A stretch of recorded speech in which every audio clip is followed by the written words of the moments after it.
देखिए, मैं समझता हूँ कि इसको कल से जो भी हो रहा है उसको आतंकवाद कहना ठीक नहीं होगा। ये एक युद्ध है इजराइल और पैलेस्टाइन के बीच में।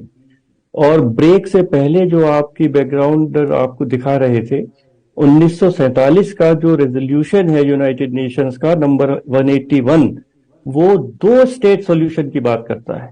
इजराइल बनेगा, पैलेस्टाइन बनेगा।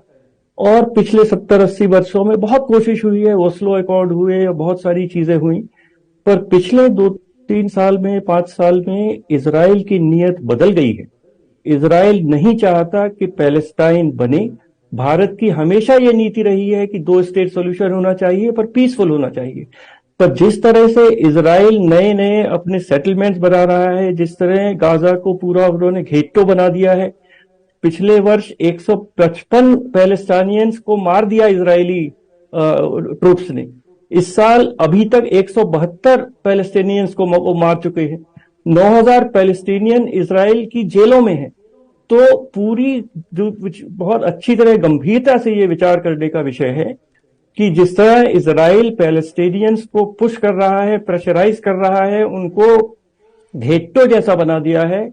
और दो स्टेट सॉल्यूशन वो अब नहीं चाहता, इजराइल नहीं चाहता।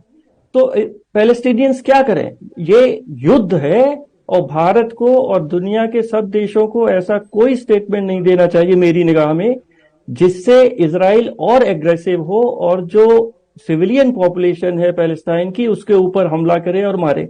और मैं ये भी कहना चाहूंगा कि इजराइल में हर आदमी फौजी होता है। आदमी हो या औरत हो, सबकी फौजी ट्रेनिंग होती है, सब रिजर्विस्ट होते हैं। तो ये कहना कि कौन सिविलियन है और कौन आर्मी का है, ये वहां बहुत मुश्किल है। तो और जैसा प्रधानमंत्री ने हमेशा कहा, यूक्रेन रशिया के संदर्भ में भी कहा कि this is not an era of war. बिल्कुल सही कहा उन्होंने। न पैलेस्टाइन इजराइल पे करे, न इजराइल पैलेस्टाइन पे करे। एक फेयर और जस्ट सॉल्यूशन होना चाहिए।